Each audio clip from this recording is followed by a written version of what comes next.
হরি বল হরি বল। ও মায়েরা, তাহলে আজ বলছে শোনো, বাল্যকালে কৃষ্ণ ভজে কৃষ্ণ পাবে আসে, মধ্যমকালে কৃষ্ণ ভজে আসে কি না আসে।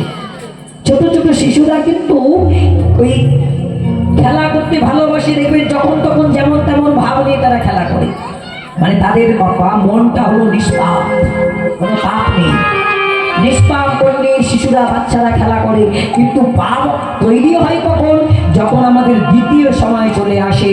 এই দ্বিতীয় সময়ে মানে মধ্যমকাল, এই মধ্যমকালে আমাদের মনে তখন পাপের সঞ্চার হয়, আর পাপের যখন সঞ্চার হয় তখনই আমরা বলি এই সময় এই বয়সে হরিনাম করবো, হ্যাঁ এই বয়সে কৃষ্ণ নাম করবো।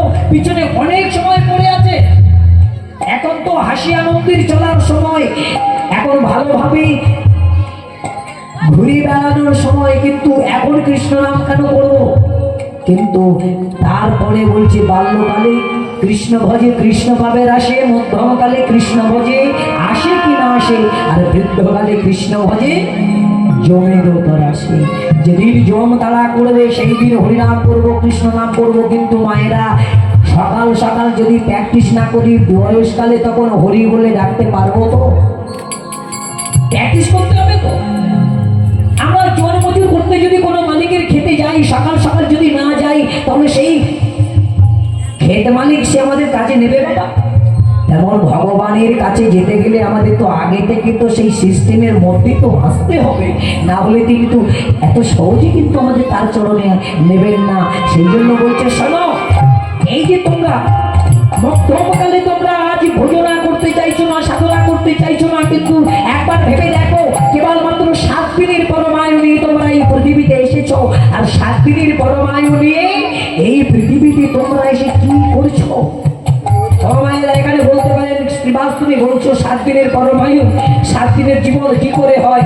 আমরা তো এই তো 40 পেরিয়ে 45, 45 পেরিয়ে 50, 50 থেকে 55, 60 বছর পর্যন্ত চলে এলাম, কিন্তু তুমি বলছো 7 দিন। হ্যাঁ গো মা, আমি নয়, মহাজনেরা বলছেন কি 7 দিনের পরমায়ু নিয়ে এসেছি। কোথায় হিসাব করে মিলিয়ে একবার দেখুন তো, রবিবার থেকে শুরু করে দেখুন কদিনই জীবন নিয়ে আমরা এই পৃথিবীতে এসেছি বাবা।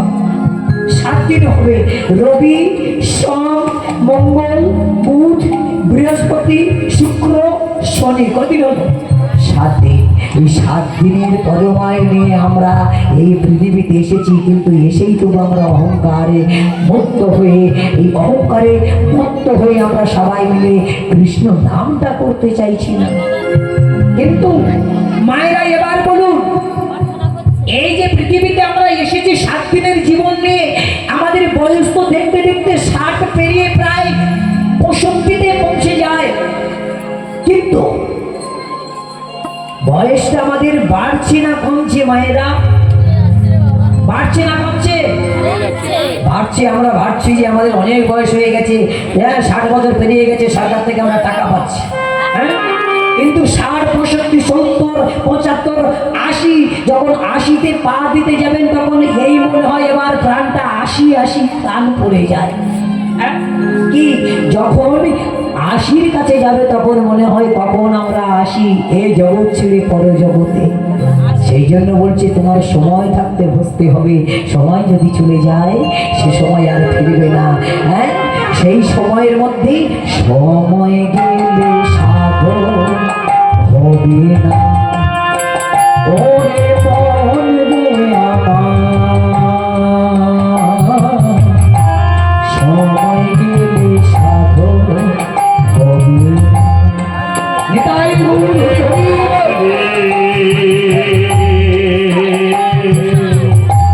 সময় গেলে সাধন হবে না। কেন দিন থাকিতে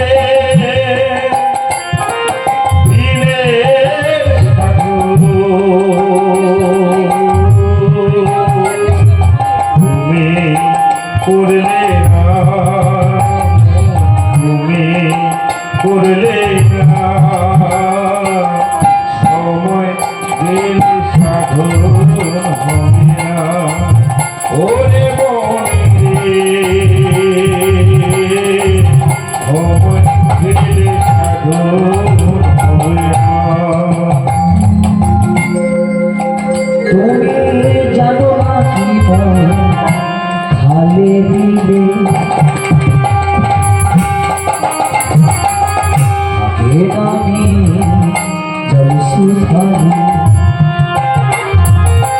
যেন নাকি মন খালে বিলে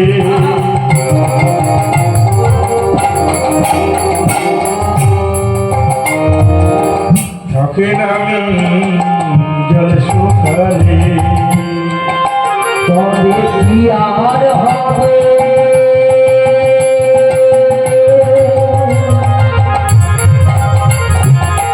বাঁধন দিয়ে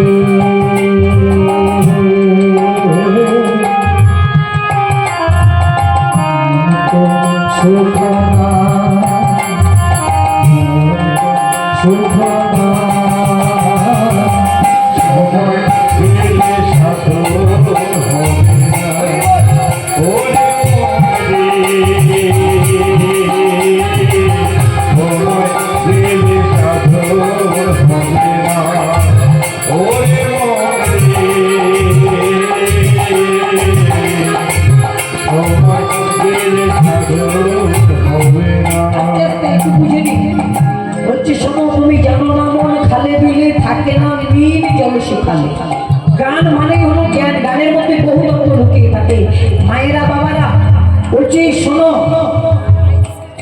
তুমি জানো না মন খালে বিলে থাকে না মিন জল শুকালে তাহলে মিন অর্থাৎ মাছ মাছ কোথায় থাকে খালে বিলে নদীতে পুকুরে কিন্তু তত্ত্বদর্শী বলছে কোন পুকুরে জানো এই যে পুকুরে মাছ আমরা রাখি মাছ ধরি কিন্তু ওই পুকুর নয় আর এক পুকুর কোন পুকুর বলছে তোমার এই দেহ পুকুর সম্পূর্ণ দেহ তত্ত্বের গান এটা বলছে শোনো এই দেহ পুকুরের মধ্যে মাছ আছে মিন আছে কোথায় বলে শোনো শুক্রাণুরূপে তোমার মধ্যে সেই মাছ বিরাজমান সেই মাছকে তোমার ধরতে হবে ওই মাছকে ধরে রাখার জন্য তোমার বাঁধলটা ভালোভাবে দিতে হবে আর বাঁধলটা যদি ভালোভাবে তুমি দিতে না পারো তাহলে তোমার ওই বাঁধ ভেঙে মাছটা বেরিয়ে যাবে এই সন্ধানটা বলবে একমাত্র গুরু এই পত্র একমাত্র দেখাবে গুরু ওই জন্যই তো বলছে ঊর্ধ্ব থেকে নামছে ধারা নির্ণীতে দাও বাধা নিম্ন থেকে ঊর্ধ্ব ভাবে ঘরে সেই তো রাধা এত সহজে রাধা ধরার কৌশলটা আমরা জানবো না বাবারা মায়েরা কিন্তু রাধা ধরার কৌশলটাই একমাত্র আমার মায়ের কাছে মায়েরা যদি এই রাধা ধরার কৌশলটা যদি বাবাদের না শেখায় বাবারা কিন্তু ধরতে পারবে না আর সেটা একমাত্র গুরু বলবে আমি খুলে বলতে পারবো না এটা গুরু কৃপা গুরুর কাছে ছাড়া জানা যায় না আমি গুরুর কাছে পেয়েছি তাই কিঞ্চিত ভাবে শুধু আমি স্মরণ করতে চাইছি সামান্যভাবে বুঝে নিতে হবে হ্যাঁ ওই জন্য বলছে শোনো ওই পুকুরের বাঁধটা ভালোভাবে দিতে হবে দিলেই তবে তুমি তোমার সেই মাছটা ধরে রাখতে পারবে তাই পদকর্তা লালন ফকির বলছেন আরে অসময়ে কৃষি করে মিছামিছি খেতে হবে অসময়ে কৃষি করে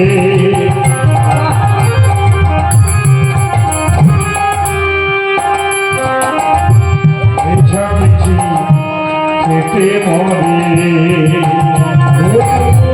অসময়ে কৃষি করে মিছামিছি খেতে হবে অসময়ে কৃষি করে মিছামিছি খেতে হবে আমরা চাষিরা যদি চাষ করি বাবা অসময়ে যদি চাষ করি সেই চাষের ফল কি হবে ভালো ফলবে কি চাষটা কিন্তু সময়ের মধ্যে করতে হবে আর সময় মতো যদি চাষ আমরা না করি তাহলে কিন্তু সেই চাষের ফল আমরা ভালো পাবো না সেই জন্য বলছি চাষ যদি হয় বীজ যদি ভালো হয় অঙ্কুর হবে চাষ হবে কিন্তু ফল আমরা বেশি পাবো না ওই জন্য বলছি শোনো অসময়ে কৃষি করে মিছামিছি খেতে মরে অসময়ে কৃষি করে মিছামিছি খেতে মরে কাজে যদি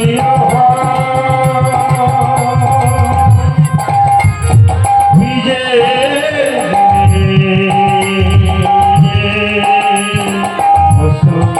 ধরে না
ভক্তমণ্ডলী ভক্তিমতী মায়েরা, তাহলে আজ সময়ের মধ্যে আমাদের ভালো করে বুঝে নিতে হবে, সাধন ভজন আমাদের করতে হবে। ওই জন্য জগৎগুরু নিত্যানন্দ তিনি আজকে যেই জগৎকে জানাতে চাইলো তোমরাও গুরু আশ্রয় করো। গুরু আশ্রয় না করলে কিন্তু গোবিন্দ পাওয়া যায় না। গুরু তো যে আদিজন গোবিন্দ ভজে সেই পাপি নরকেতে মজে। আগে গুরু তবে গোবিন্দ। ওই জন্যে আজ সেই নিত্যানন্দ প্রভু আমার গুরু রূপে জগৎকে জানাতে চাইল। হে ভক্তমণ্ডলী ভক্তিমতী মায়েরা, ওই জন্য আমাদের মানব জীবনের সবচেয়ে মূল্যবান বস্তু হলো গুরু। কি বাবা, গুরু ছাড়া কিন্তু গোবিন্দ সাধন হবে না, সম্ভব নয়। এই যে আমরা কীর্তন শিখেছি, এটা কিন্তু গুরুর কৃপা। গুরু আমাদের শিখিয়েছে বলে তবে কিন্তু আমরা শিখতে পেরেছি। তাই প্রত্যেকটা মানুষের গুরুই হচ্ছে একমাত্র তার সম্পদ। সেই জন্যে আজ এখানেই সংক্ষিপ্ত ভাবে গৌর লীলাকে আমরা সমাপ্ত করে এবার মায়েরা যাবে একটু মধুমশিলা বৃন্দাবনে। তার আগে আমরা আরেকবার ওই বৃন্দাবনের যিনি আমার এক পাবন দয়াল গৌরী নবদ্বীপ ধাম নদিয়ার সেই গৌর সুন্দরের আমি প্রেম সে বলবো শ্রী চৈতন্য মহাপ্রভু কি, অবধূত পার্বতীতায় চাঁদ প্রভু কি, নবদ্বীপ ধাম কি, শান্তিপুর ধাম কি, নিতাই গৌর কৃষ্ণ প্রেমানন্দ হরি হরি হরি। মায়েরা এইবার নবদ্বীপ ছেড়ে আমরা যাব একটু বৃন্দাবনে। এখন আমরা কোথায় আছি? এই জায়গাটার নাম কি মায়ের? এই জায়গাটা যে জায়গায় এখন আমরা উপস্থিত, এখানে এই জায়গাটার নাম কি? বৃন্দাবন। কিন্তু এখন আমরা বৃন্দাবনে যাইনি, কিন্তু এখন আছি আমরা নবদ্বীপ ধামে। মনে রাখতে হবে, নবদ্বীপ ছেড়ে এইবার যাব বৃন্দাবনে। আর বৃন্দাবনে গেলে বৃন্দাবনের ধ্বনিটা কি বলুন তো মায়েরা? বৃন্দাবনের ধ্বনিটা জয় রাধে। প্রেম সে বলবো রাধা রানী কি, শ্যাম সুন্দর কি, বৃন্দাবন ধাম কি, বৃন্দাবনে যাব কি। তাহলে সবাই মিলে মধুমশিলা বৃন্দাবনে আমরা আমাদের এই দেহটা নিয়ে যাওয়া যাবে না। দেহটা খুব সুখময় দেহ। এই দুর্লভ মানব জন্মটা খুব সুখময়। কেন? দেখুন, যখন শীত পড়ে বাবা তখন আমরা চাদর মাফলার ব্যবহার করি, যখন গরম পড়ে তখন আমরা পাখার বাতাস খাই, আবার ফ্রিজে জলও খাই। কিন্তু এই দেহটা তো নিয়ে এখন যাওয়া সম্ভব নয়। দেহটাকে রেখে দেহের মালিক অর্থাৎ মনকে নিয়ে আমরা যাব সেই মধুর শ্রীধাম বৃন্দাবন। কারণ এই মনের মতো এত দ্রুত কিন্তু কেউ কোনো গাড়ি চলতে পারবে না। পারবে বাবা?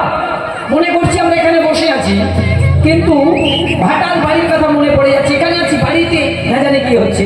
এই যে মনটা এত দ্রুত চলাচল করে, এর আগে কিন্তু কোনো গাড়ি যেতে পারবে না। ওই জন্য দেহটা রেখে আমাদের এই মন কাটিকে নিয়ে আমরা যাবো মধুর বৃন্দাবনে। আর বৃন্দাবনে গিয়ে আমরা শুনবো, বৃন্দাবনে গিয়ে মায়েরা তার সঙ্গে তুলো ধরি, সঙ্গে ধরি, যারা সবাই মিলে বাহু তুলে করতালি করতে করতে মধুমশিলা বৃন্দাবনে পৌঁছাবো।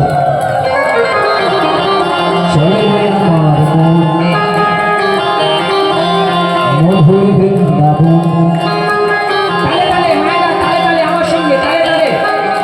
হ্যাঁ, মুড়ি ভাজার মতো নয়, খই ভাজার মতো নয়, তালে তালে দিতে হবে। হ্যাঁ, বেতালা হলে হবে না। যমুনার ধারে ধারে তালে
আস্তে, দারুণ, খুব সুন্দর মায়েরা।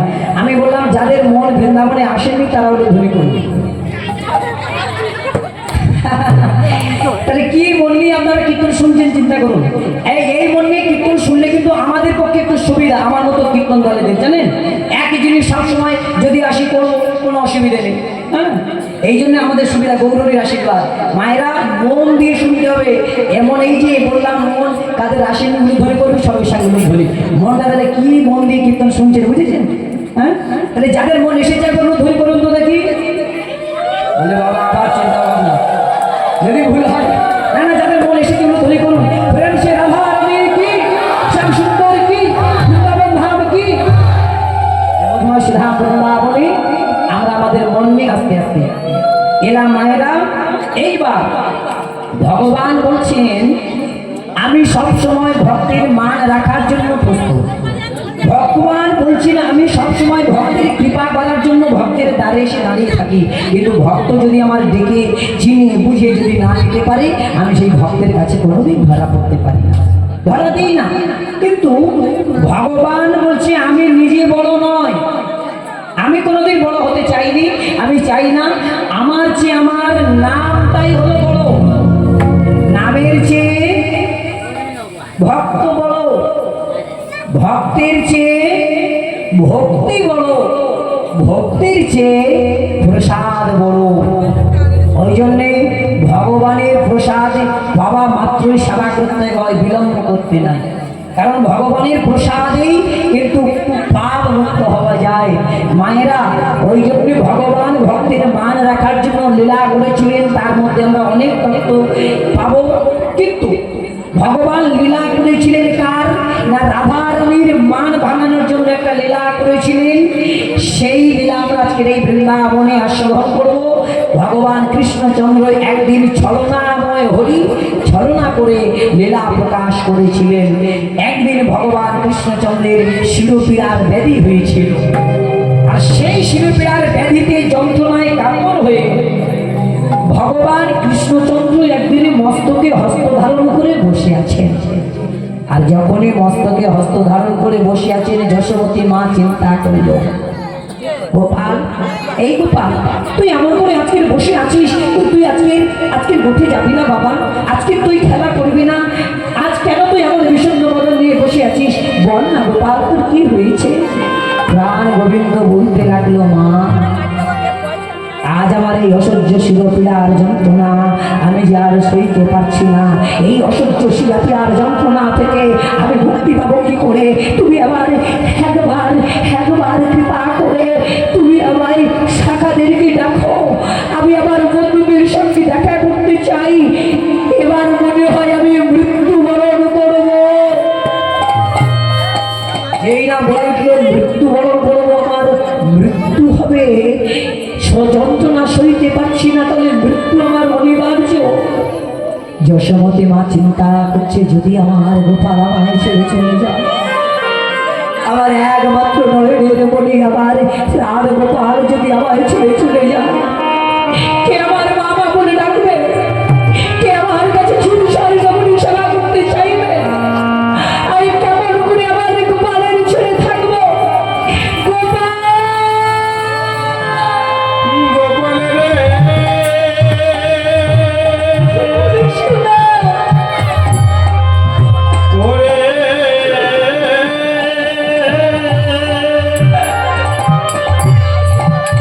ওরে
তাদেরকে তুমি দেখো।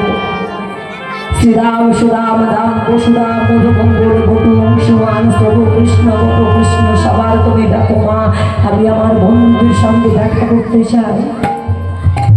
যশোমতী মা দাঁড়িয়ে দাঁড়িয়ে রাখছে, শ্রীরাম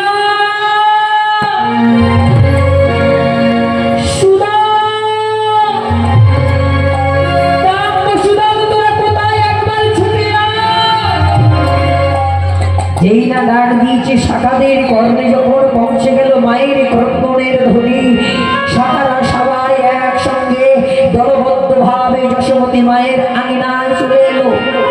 আর আঙিনাতে এসেই বলে উঠলো, মা তুমি এমন করে ডাকছো কেন, কি হয়েছে তোমার বলো মা, আমরা সবাই এসেছি দেখো, শ্রীরাম সুদাম রাম বসুদাম মধুমঙ্গল বটু অংশুমান প্রভু কৃষ্ণ সবাই আমরা এসেছি, বলো মা তোমার কি হয়েছে।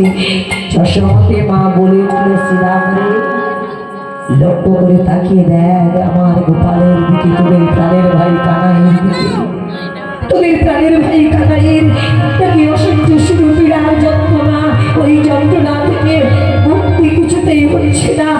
আজ তোদের প্রাণের ভাই কানাই আমার প্রাণ গোপাল চিরদিনের মতো যদি অসহ্য যন্ত্রণায় কাতর হয়ে যদি মারা যায়, কি নিয়ে থাকবো। ওরে শ্রীরাম একবার দেখ এর উপায় কি হবে ভাই।